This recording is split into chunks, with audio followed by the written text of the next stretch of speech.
know that the modern middle class was formed in Canada in 1945 at the Ford-Windsor strike. That was a follow-up to what happened in 1938 in Flint, Michigan. What happened in Flint, Michigan matters to Canada. Conservatives don't understand that, but it matters because it was the Peace of Detroit that established the post-war consensus of labor, capital, and government that started the biggest transformation of wealth and success in the history of the world. The movement of the working class from precarious crap jobs to stable housing to proper wages to pensions came out of those strikes. Certainly in my region, the 1941 Kirkland Lake gold miner strike, which was a brutal strike, won the right to collective bargaining. 1973, it was the steelworkers going on strike again and again in wildcat strikes. Those were illegal strikes in Elliott Lake that forced the fundamental changes to the Workers' Compensation Act everywhere. Health and safety became a fundamental issue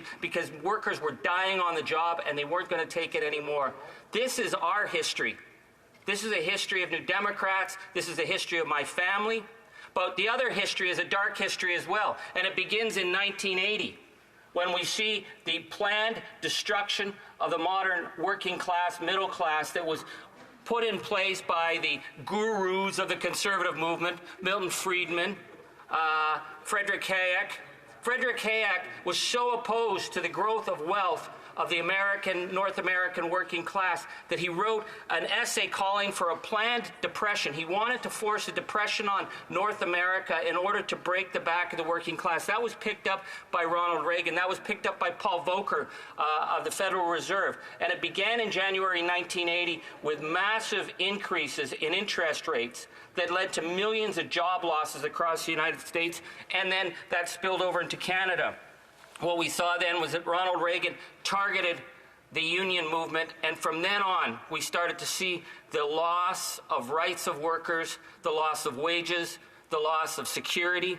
In Canada, that effort was undertaken, but thankfully, we had the solid backing of some very strong labor leaders at the time. Bob White and the United Auto Workers, before they became the Canadian Auto Workers, came out with a no concessions policy. Under any circumstances were they going to give concessions. They stood up to Chrysler. They stood up to GM. They stood up at factory after factory after factory to defend the rights of workers. We know the modern conservatives wouldn't support that. But Bill Davis, who was an old-style conservative, actually sided on a number of occasions with the auto workers along the 401 belt to say that they did have rights, even at a time of massive job losses.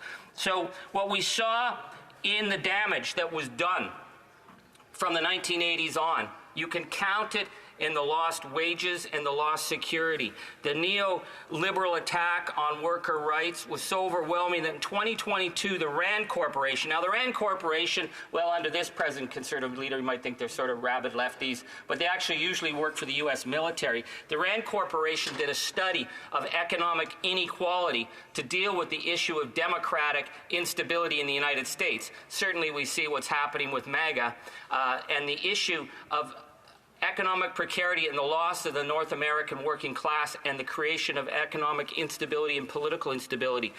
That over the period from 1980, when the attack on the organized labor in the United States began and what then followed through in Canada, that in the United States today, a black worker is making $26,000 less than they would have if their 1980 wages had remained constant. A college-educated worker is earning between $48,000 and $63,000 less a year. And all that wealth, according to the RAND Institute, was plundered directly for the benefit of the 1%. So what we're seeing is that they identified the loss of wages, pension security, benefits to be in the order of $50 trillion of lost money that belonged to the working and middle class that then was hoovered up and put in the pockets of the 1%. That is what created the political and economic instability of our age. The United States, that loss of income means that for every worker, they lost $1,144 a month, every single month for the last 40 years. That is what created MAGA.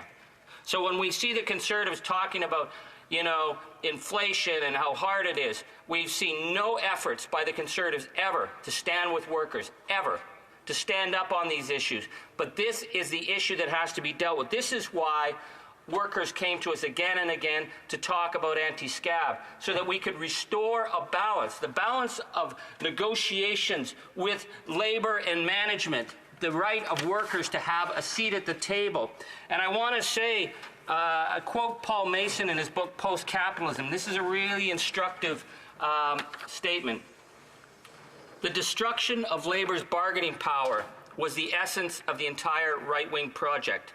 It was the means to all other ends. Neoliberalism's guiding principle is not free markets, not fiscal discipline, nor sound money, nor privatization and offshoring, not even globalization. All these things were products or byproducts or weapons of its main endeavor, to remove organized labor from the equation. That was the whole Milton Friedman, Stephen Harper, Margaret Thatcher, Ronald Reagan agenda for the last 40 years. And guess what? Those days are over.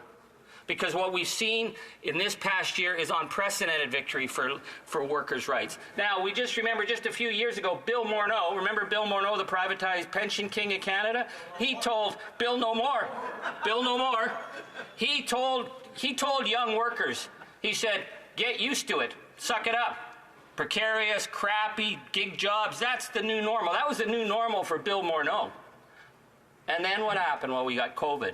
We had the break of supply chains. And we had a young generation of workers who said, no, we're not going to put up with crappy work. And they just started to either walk off the jobs, refuse to take the jobs, or they started to organize.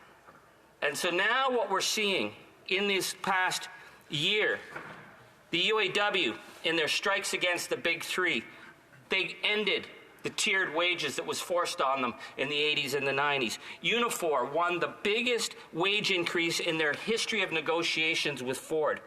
When the Hollywood writers went on strike, everyone thought they'd cave. They didn't. They won 3 times the original offer that was put on the table.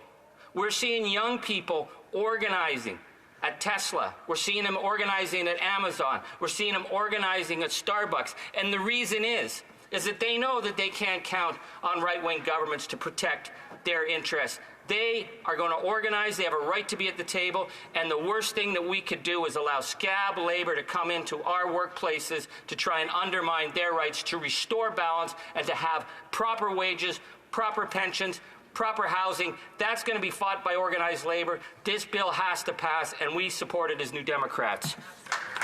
Questions and comments. The honourable member for the Honourable Parliamentary Secretary, the Government House Leader. Madam Speaker, you know,